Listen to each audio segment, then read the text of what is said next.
everybody. Thank you for joining us in our series here with Coffee with Closers. This is the part 2 of who you're going to see in our series here. So we're very excited today to have a very good friend with us, Emin Ajemian. Emin, John, how you doing? Good, Arjun. How are you? Very good. And it's if any of you know Emin pretty well, it's early for him. So so always good to see you, Emin. So listen, you know, this is we're always really happy to have you on here, Emin. You're having another phenomenal year with your group, and you know, I don't know why you always wait until November and December to do all your business, but it makes it exciting, that's for sure. But you know, Emin's agency and everything, you're on track here for probably another $4 million year. So it's been a good one. So we really wanted to get Emin on here because you know, a lot of us have different ways of producing prospects and getting in front of people, but Emin really has focused in on several groups here, whether they're attorneys, CPAs. I know you're doing stuff with real estate people and mortgage folks. So we were hoping that maybe you could talk to us a little bit. In fact, Emin, didn't you were just with National Life Group on their CPA symposium, correct? Correct. Yes. So yeah, maybe we can dig into that a little bit too, because I know that's you know, I'd love to hear your thoughts on that, and maybe that's something that other folks can join in next year, you know, that type of stuff. So anyway, I'm just going to hand it over to you, Emin, and you know, I'll let you kind of go through your little spiel there. Thank you, Arjun. Good morning. It's always a pleasure to, you know, be a valuable asset and be of service and help our team, you know, FFP and everybody to take to new heights and be more successful and, you know, reach newer goals and newer heights and, you know, help families out there. So, you know, what's interesting, today's topic is, you know, it's one of the ways of you building a prospects or building a relationship with people. And some of the people that we're gonna, as Ira mentioned, CPA, real estate, mortgage, P&C, you know, mortgage people, everybody has their own way you need to approach. And I'm gonna try to kind of break down how I do it myself. You know, how do I do it? How do I build a relationship? And at the same time, you know, who should you focus on as primary? So one of the most important question, you know, starts with, why do people always go to the mortgage people, real estate, CPAs, or, you know, P&C people? Because they have a book of business. That's the main reason. They know, like, if I can work with the CPA, he'll give me all his clients. I can sit and write a sell. Beautiful. We just have the hardest people to convince. So here's what happens. And all of us, we start with our CPA, right? So we go with our CPA and we tell them, you know what, I'm in insurance, financial, this and that. I want you to help me to refer all your clients because I'm a trustworthy guy. I'm an honest guy. I'm going to help them. The CPA says, yes, you're number 506 person that asked me the same thing. That's not the biggest problem. The biggest problem, your CPA knows how much money you make. And the second, that's the case, guess what they know? They know mostly you don't make more money than they are. So they're not going to listen to you. So if you want your CPA to convert, which is going to take 3 to 5 years minimum, or 10 years in my case, you got to make more money than your CPA. Until then, your CPA is going to slowly, maybe onesies or twosies, throw it your way. So, but that's a good relationship to build, and be patient. You know, do what you do. Don't worry about when they're going to convert, because it's going to come a time. And here's what's happening to everybody. And, you know, because of last couple of years, because of COVID, we learned one thing. People realize that they want to enjoy life more. They don't want to work as hard. And certain things they're willing to give up, and they want to have the easy money making. And every one of us don't want to work and make more money. So that's a good advantage for you guys. Why? Because we are in entrepreneurs. We're in a recruiting building business. It's easier to have somebody come work with you 2 hours, make $5,000, or go work, you know, 9 to 5, 160 hours, and to make that $4,000 or $5,000 and be, you know, have a bad, mean boss, or, you know, not happy with coworkers. So everybody wants to be their own boss. And at the same time, that's also an opportunity for you guys to recruit, those of you who want to recruit. So CPAs is a good resource.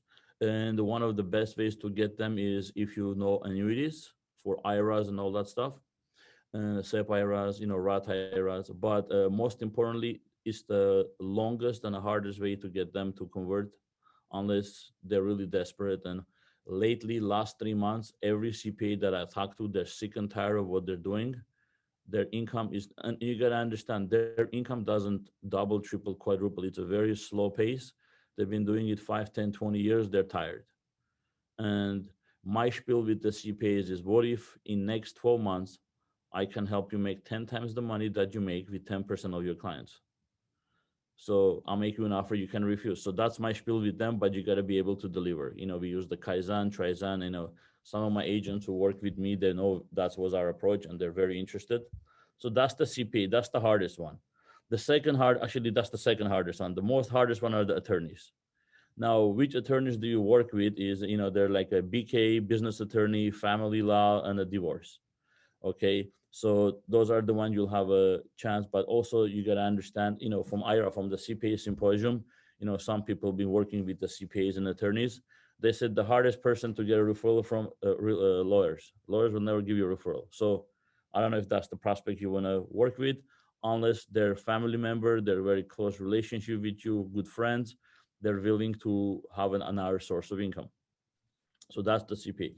Now then we have a P&C, a real Hey, estate. Emin, I'm Yes. sorry. Do in your situation, are most of the CPAs getting their insurance license so you can compensate them that way? Yes, I've noticed like about 2 out of 10 have their license, but they're not Okay. doing anything. And the rest of them, when you show the opportunity, how much money they can make instead of, so basically, I'd have a business client that they're making $1,000, $2,000 per year. Mm-hmm. If they do what we do with our products, they make $20,000 10 times. Sure. So you just say it and you don't do anything. Don't poke it. Let them digest, because what happens when the tax season is over, the tax season starts, they remember you. Why they remember you? Because you said that, what, you can make easy money working less, and you just planted a seed. What you got to do with that seed is water it, slow and steady. Okay. Sounds good. Now, yeah. So now the next one is a PNC, people who have an individual, you know, property and casualty, home insurance, car insurance, those small mom and pops. Now, I have three categories of them. We have the farmers, we have the state farms, and then we have the individuals. Farmers are the easiest one to work with. I've noticed from my 24 years experience, I'll work with farmers any day because they're more humble people. People who work with the state farm, they're more cocky. They think they're the Rolls Royce of the insurance. In fact, they sell the most crappiest plans. Um, and so then we have an individual PNC, because now these guys are the hard workers and build their own business. Now they make the least amount of money. By the way, I've noticed IRA from a average farmer's agent makes maybe 100 to 200,000 by having 1,000 clients. I go, we all can see if a farmer's agent has 1,000 clients, and if they work with you with 100 of them, average case being 3,000, $250 policy, 3,000 times 100, that's 300,000. If you give them a third of it, that they make $100,000 without doing anything. So you got to find a way, you got to find their hot buttons, kind of poke them, kind of slap them around, wake them up. How long you going to be doing this? Your income is not going to grow. And if you want to grow your business, you're not going to be able to work with the maintenance of the business. Then you're going to hire an assistant to help you. The extra money you're going to make, you're going to give it to the employee. Guess what happens? Plus, they're under very big pressure right now from the Geicos and stuff like that that are basically eliminating the agent. So, Correct. people now just download an app and get their auto insurance. So that a lot of their revenue is slowly eroding away. 100%. And as I was mentioning earlier, last night I was invited to a poker tournament with friends of mine. One of the guy was a PNC guy. He's been doing it since 2004. And I asked him, "Hey, how's your business?" He goes, "Man, it's torture." I go, "Why?" Exactly what you said, Ira. They're taking, the competition is stingy. They have one claim, their whole book of business is gone. The companies, they lose the carriers. It's a very tough market to be in, and they don't have all the tools. And in terms of Geico's and the, Mercury's, they're taking their client because most of the Geico's not paying commission. So hey, You just have a 10%, 15% margin on that. So that's with the P&Cs, because now with the P&C we have a unique opportunity with the business. They have businesses and they have a home and car. So what's unique about homeowners? They have home. We have a concept called YFP. My approach will be with the P&C. If you have 500 clients that have a home, or let's say 200 clients have a homeowners, like, average case being $1,000, $1,500 a policy, they're making $150.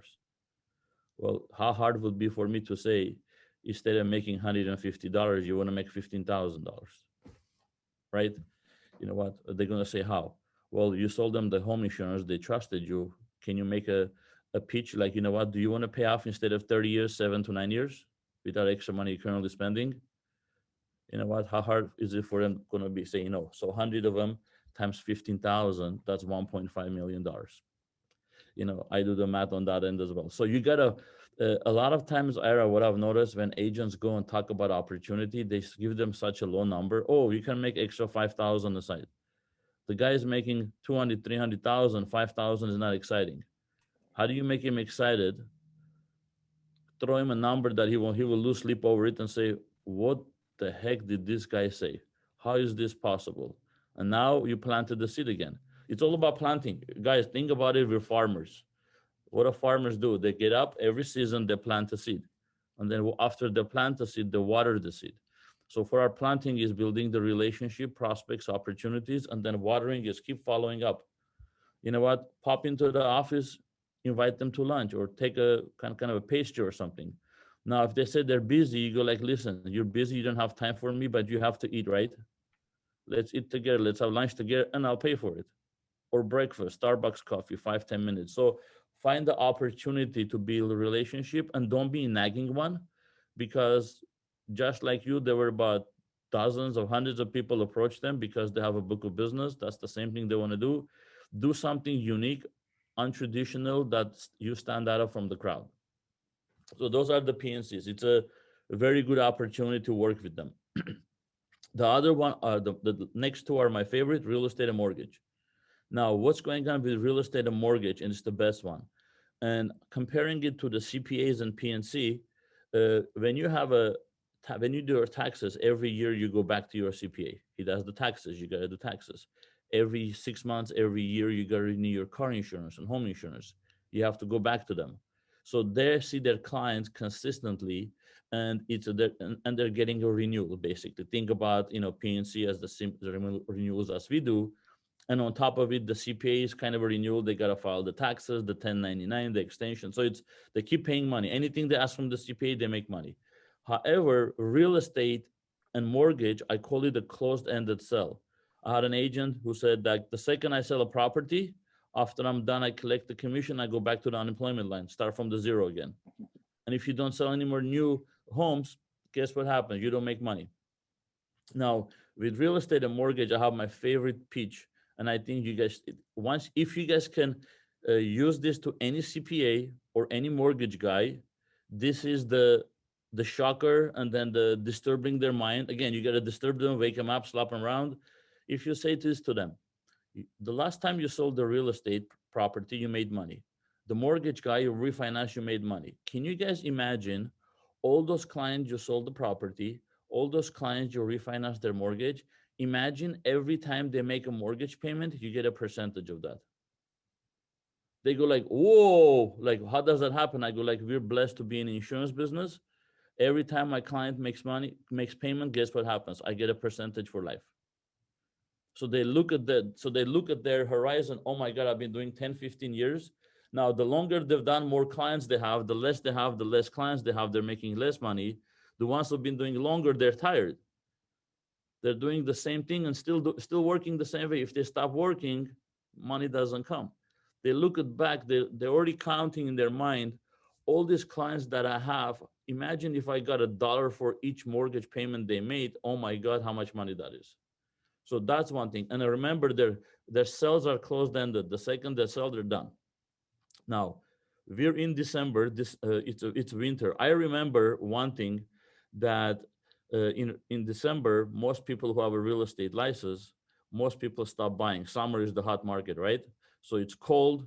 the days are short. And I remember back in the days from the practice company, some of my friends from Canada, they loved winter. I go, why? It gets darker faster. It gets darker, everybody's home. They're not going outside, so you have a better chance of seeing them at their home for the appointment. But what's unique about the real estate and mortgage is it's their slow and slow months. Now, slow months, however, we have a December, the most spending month, the two of the biggest holidays, Christmas and New Year, after Thanksgiving, Black Friday, Cyber Monday, all those things. People are just pumping money into the economy and spending. But you know what? The same amount of money is not coming because their sales have slowed down. So they're hurting. This is the time they're really hurting. When it comes January, they spend all the money. What they want to do, make more money, and it's not going to pick up right away. It's going to take them 2, 3, 4 months to get back to the good money making. Do you think it'll be an opportunity to do a spiel for, a recruiting opportunity? That's one thing. What about mortgage? So for mortgage people, all the mortgage people I keep in relationship, and I have a relationship with the title guys. Uh, they're at the tail end of the refinance market. It slowed down a lot, and it should slow down actually from September. And there was a talk going on that the Fed might increase the rates to, you know, control the inflation. So we don't know what's happening, but they're hurting. The rates are going higher.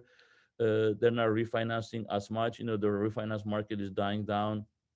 So guess what's happening to them? Income is going down. Opportunity to recruit them, and this is this is your best opportunity. They know when the rates goes up, what's going to happen to the mortgage. They know when the rates goes up, people won't be able to buy more. So everything is working in your advantage, and you can tell them that every CP, every P&C, real estate and mortgage. I'm confusing all these prospects now. There's real estate and mortgage. They have hundreds of prospects. He is a mortgage person that on a Thanksgiving day I went to pick up a turkey, and I met one of my agent's cousin, and we dropped the turkey and everything else. We were having a 15-20 minute conversation about working together, because you guys got to understand, real estate, yes, they find the house, but who makes the miracle happen? The mortgage people.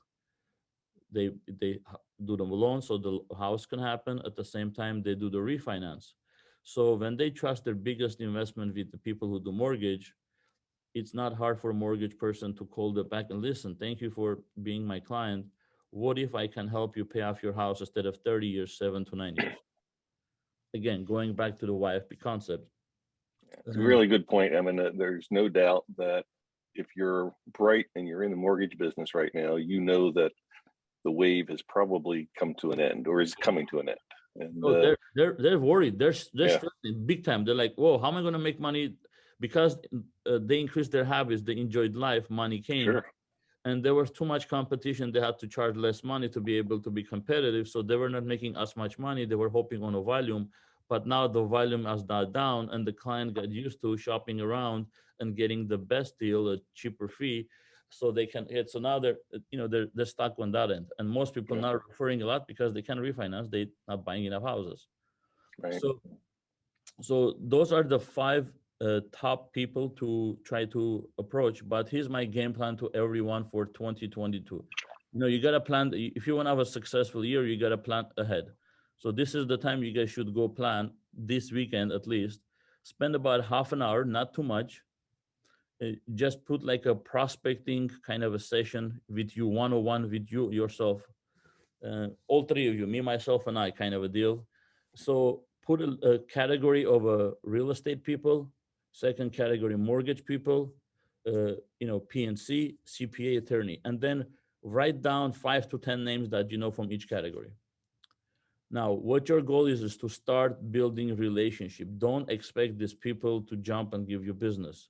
You have to earn the business by building the relationship the right way and start talking to them step by step. Don't expect it to happen right away.